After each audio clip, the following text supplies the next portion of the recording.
Hi, Swan and Gideon B. To get to know more myself, and to do that, I will be answering questions that will help me know more about myself. And without further ado, let's get started.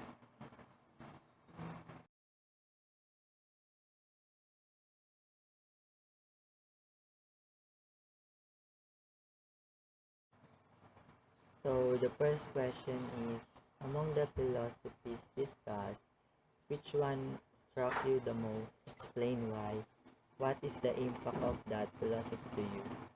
Siguro ang pinakatumatak sa akin is yung philosophy ni John Locke na kapag kapag na-aware tayo na nag-iisip tayo is alam natin na we are existing, we will know or we know na ourselves. If alam na natin na we are existing, alam din natin na yung sarili or yung personal identity natin. Kaya I think it is making sense naman yung philosophy niya, and I also believe on him that it is not a substance of a soul kasi I think yung soul is unconscious on the way of thinking of a person. And I mean yung soul more on why we are alive, and according nga kay Plato that soul is naturally immortal, and I think if we say immortal it can be associated more on spiritual aspect of a person. Therefore I believe it is an aspect that help us to build consciousness, pero it doesn't mean na our soul is ourself, or ayun nga yung that is not either a substance of it. I think din na because our body can or will change over time, it justifies more that it is not a substance of body, because our identity depends on our consciousness that remains constant whenever or wherever we are. And tumatak din sa akin yung idea ni David Hume na there is no self, but not like the same way as John Locke. Tumatak sa akin kasi because I think it is just unacceptable for me that yourself is just a collective idea or perception of other people. Paano mo matatawag na self yun if galing sa ibang tao, di ba? I think we cannot equate the how others see us to our identity. So if we cannot get others' perception, we therefore do not exist. I think just on that it is now unjustifiable. For instance, there's a girl looking pretty, and the perception of many is she is also kind, but then she is really maldita. She may not know that she is maldita, but she knows what annoys her, what she doesn't like, and others that make her act like maldita. So I think that is herself, and that what others think can just be merely an opinion. Therefore, there is this quote nga na huwag mo pansinin ang sinasabi ng iba, ang mahalaga kilala mo kung sino ka. So, if kilala mo ang sarili mo, therefore you have consciousness, and therefore you have self, and you know yourself.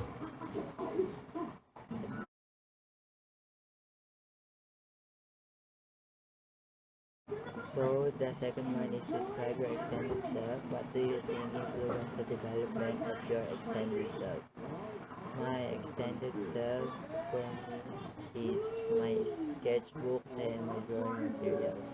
It started when I am elementary. I just tried drawing some animal stuff on my notebook and color it with crayons. But yung collection ko ng art materials ay nag-start lang high school na ako, kasi due na rin sa mga school activity, I cannot resist myself on making an effort on schoolworks, especially kapag may art na involved. Like even I'm not skilled enough before, even though I'm not, is pinagpupuyatan ko talaga basta lang maganda yung gawa ko. Sarap lang kasi sa pakiramdam out of line sketches and coloring, nakakabuo ako ng mga image and an art. Nung high school din ako, pag may activity, bibili talaga ako ng mga bagong materials just for that, and di ko napapansin yung mga art materials ko is nagpapile up na sila. So what I do is just utilize na lang din to improve my skill na rin. So, dun nag-start yung pag-acquire ko ng mga drawing materials, and even my cousins, alam na nila na yung gusto ko. Like, there will be time na makakita yung kids natin ng art material, and she will chat me agad if may gusto ko sa pinakita niya. And also, when we are buying school materials, she will include sketchbook and then drawing below siya, like that. And meron din time na tatanungin ako ng pinsan ko anong gusto ko subok, and then magsasuggest siya, and then if I refuse, she will say, ay, alam ko na gusto mo paintbrush. That's where my acquisition starts, from requirements to my hobby.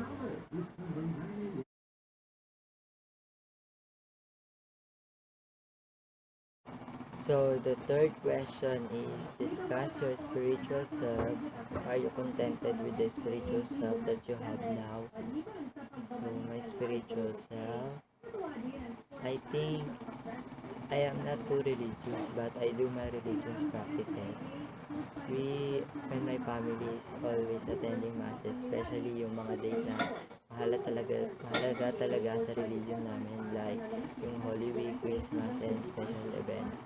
But first, I am a devoted Roman Catholic. That is why I said Holy Week. So, ayun, before we always go to church, there happens nga na it becomes every day when we go to market, because that is along the way naman. Kaya we come to church lagi para magsimba. However, ngayon is medyo busy na, kaya mga special event na lang kami nakakapagsimba. Tuwing Holy Week, we are doing alay lakad, and we wake up madaling araw and goes from Binyan to Landayan. We also go in procession with my aunt. Mga ganun event talaga hindi namin pwedeng ma-miss, kasi I feel that there is lack to my spirituality if we don't do so, and wala namang class nun, kaya there is no reason not to attend. It also inspires me kasi even my aunties, mga senior citizens na, they will always go, kaya why I should not, diba? Nakakapanood ako nakakabasa ako ng mga discussions ng ibang religions sa social media, and I think their goal is just the same as my religion, that is to spread good news of God. However, there will be also, of course, differences that unique in each religion. My spiritual self also affects with my personality. So, if I am in a good way, I'm okay with that. Kaya I think I am contented with my religion, and I am contented with my spiritual self. Ang mahalaga naman is yung makakonect tayo kay Lord, na we are thankful for the life that we are experiencing, and we are sorry for the past sins. Even now that I can rarely go to church, every day I still pray, and I always try to connect myself to God through my prayers.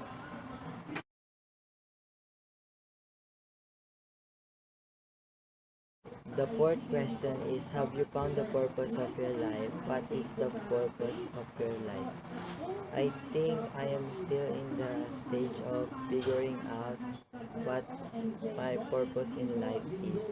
However, I also think that my purpose in life is to help others, and to do that, I think I need first to be successful and help myself first to be capable of helping others before I can say that that is my purpose in life. If I can help, I will start within my family and the people that surrounds me, like my friends. Before I go to engineering, I always feel myself to be in the field of medicine. However, that is not what they want to me.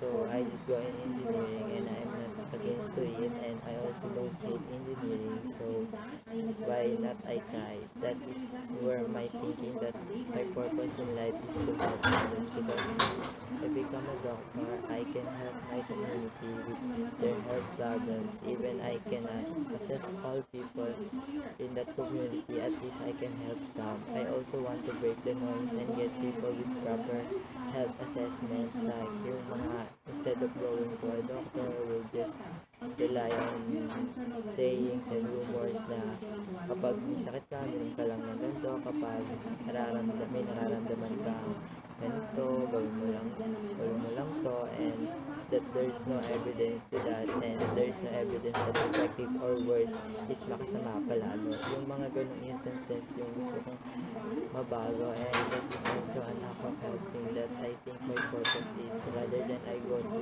company and do my work on repeat. I think mas prepare ko maging doctor so I can meet and reach out more people to help. Siguro after I graduate, I will go to medicine school. Even I think there there will be a major adjustment because I am from engineering, but I will still pursue.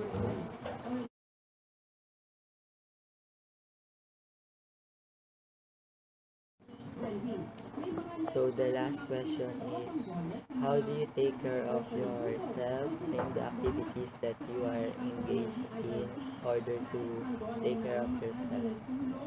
Simple lang naman yung pag-take care ko sa sarili ko.